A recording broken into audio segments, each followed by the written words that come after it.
வணக்கம். இது Vienna talkies. இன்றைய நாள் ஒரு பொன்னாள்.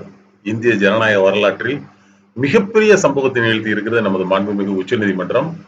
உச்சநீதிமன்றத்துக்கு முதலில் நம்முடைய நன்றிகள். என்ன விஷயம்னா, நம்முடைய மாநில ஆளுநர் பதவியில் இருக்கக்கூடிய RN ரவி என்ற நபர் தொடர்ந்து தமிழக மக்களுக்கு எதிராகவும், மாநில அரசுக்கு எதிராகவும் தொடர்ந்து பல்வேறு நடவடிக்கையில் ஈடுபட்டு இருந்தாரு. நம்ம தமிழ்நாட்டு மக்கள் நிறைவேற்றி சட்டமன்றம் மூலமாக அனுப்பக்கூடிய மசோதாக்கள் எதற்குமே ஒப்புதல் வழங்கல. அப்ப கவர்னர்ன்றது நமக்கு தெரியும். அது ஒரு மாநில அரசுக்கு உதவியாக, மாநில அரசுக்கு அனுசரணையாக, மாநில அரசு சொல்வதை கேட்கக்கூடிய ஒரு பதவி தான் அது. அதுக்குன்னு தனியா ஒரு இறையாண்மையோ, மாநில ஆளுநருக்குன்னு எந்த விதமான ஒரு அதிகாரமும் கிடையாது. மக்களால் தேர்ந்தெடுக்கப்பட்ட அரசு என்ன சொல்லுதோ அதை கேட்டு நடப்பவர் தான் ஆளுநர். இது RN ரவி அவர்களுக்கு புரியவில்லை. புரிந்தும் புரியாத போல் நடிக்கிறார். சோ அவருடைய டெல்லி எஜமானர்கள் என்ன சொல்றாங்களோ அதன்படி கேட்டு நடந்ததால் வந்த விளைவு இன்று RN ரவி அவமானப்பட்டு தலைகுனிந்து நிற்கிறார் மாண்புமிகு உச்ச நீதிமன்றத்தில்.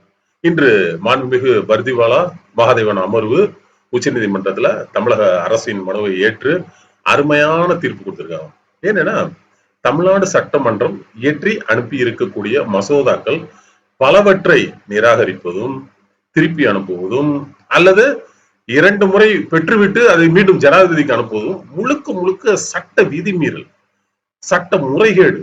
இன்னும் சொல்லப்போனா உச்ச நீதிமன்றம் இன்னைக்கு என்ன சொல்லுதுன்னா, இது முழுக்க முழுக்க இல்லீகல் அப்படின்னு சொல்றாங்க. ரவியோட நடவடிக்கை இல்லீகல். தமிழ்நாட்டு மக்களோட பணத்துல வாழ்ந்துகிட்டு, தமிழ்நாடு மக்கள்கிட்ட சம்பளம் வாங்கிக்கிட்டு, தமிழ்நாட்டு மக்களுக்கே, தமிழ்நாடு அரசுக்கே எதிராக செயல்பட்டு கொண்டிருக்கிறார் RN ரவி அப்படின்னு சவுக்கு எடுத்து சொல்லிட்டு இருக்கிறது நமது மாண்புமிகு உச்ச நீதிமன்றம். உண்மையிலேயே இந்திய ஜனநாயகம் மீட்கப்பட்டிருக்கிறது. ஏன்னா இந்த கவர்னருங்கிற ஒரு பதவியை வச்சு கடந்த 2014 இருந்து பிஜேபி ஆடி இருக்கக்கூடிய ஆட்டம்ன்றது லேசானது கிடையாது. தமிழ்நாட்டு மக்கள் எதையெல்லாம் நிறைவேற்ற நினைக்கிறாங்களோ அதுக்கு நேர் எதிரான செயல்பாடு கொண்டவரா ஒரு நபரா தான் ஆளுநரை நம் முன்னாடி பிஜேபி நிறுத்துது. சோ இனி அந்த விளையாட்டு நடக்க முடியாது. ஏன்னா உச்ச நீதிமன்றத்துக்குன்னு சில அதிகாரங்கள் இருக்கு. நமது அரசியலமைப்பு சட்டம் செக்ஷன் 142 வழங்கக்கூடிய அதிகாரம் என்னன்னா, பிளீனரி பவர்ஸ் ஆஃப் சுப்ரீம் கோர்ட். பிளீனரி பவர்ஸ்னா என்ன? ஒரு நமக்கு தெரியும், ஒரு சட்டமன்றம் ஒரு சட்டத்தை இயற்றலாம், பாராளுமன்றம் சட்டத்தை இயற்றலாம், அதற்கு இணையாக நீதிமன்றமும் சட்டத்தை இயற்ற முடியும். அது ஜட்ஜி மேடு லாஸ். அதை விட உச்சக்கட்ட அதிகாரம் தான் 142 என்ன சொல்லுதுன்னா, ஒரு தீர்ப்பு 142 கீழே உச்ச நீதிமன்றம் கொடுத்துருச்சுன்னா அந்த தீர்ப்பு தமிழ்நாட்டுக்கு மட்டுமல்ல என்டையர் இந்திய யூனியனுக்கே பொருந்தும் என்று தமிழ்நாடு போராடி பெற்றிருக்கக்கூடிய இந்த வெற்றி இனி கவர்னர் பதவின்றது தமிழ்நாட்டு மக்களுக்கு மட்டுமல்ல, இந்திய மக்களுக்கு எதிராக செயல்பட துணியும் ஒவ்வொரு ஆளுநருக்கும் சவுக்கடியா தான் இருக்கும். இனிமேலு காலவரம்பு இல்லை. ஆளுநருக்கு தனிப்பட்ட விருப்பங்கள் இருக்கலாம், அப்படி எல்லாம் கிடையாது. ஆளுநருக்குன்னு கால நிர்ணயம் இனி வேணும். 2வது முறை திருப்பி அனுப்புனா நீ திருப்பி அனுப்ப கூடாது.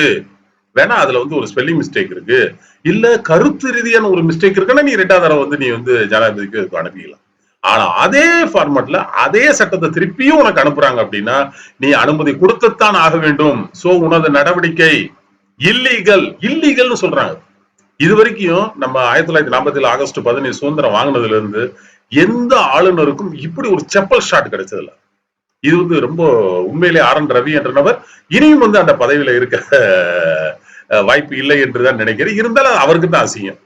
அவருக்கு அசிங்கம், ஒன்றிய அரசுக்கு அசிங்கம், பிஜேபிக்கு அசிங்கம். தமிழ்நாட்டு மக்களுக்கு ஒரு மாபெரும் வெற்றி. ஏன்னா இந்த பிளீனரி பவர்ன்றது உச்சகட்ட அதிகாரம். ஏன்னா அவங்க கொடுக்கக்கூடிய அந்த இது தீர்ப்புன்றது ஒட்டுமொத்த அனைத்து மாநிலங்களுக்கும் பொருந்தும். இனி எந்த மாநிலத்திலும் எந்த கவர்னரும் மாநில அரசிடம் விளையாட முடியாது. இப்படி ஒரு வரலாற்று தீர்ப்பை வழங்கிய மாண்புமிகு உச்ச நீதிமன்றத்துக்கு நமது சல்யூட்ஸ்.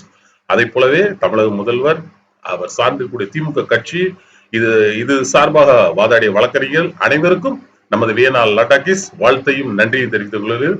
அடுத்த காலம் விரைவில் சந்திப்போம். நன்றி, வணக்கம்.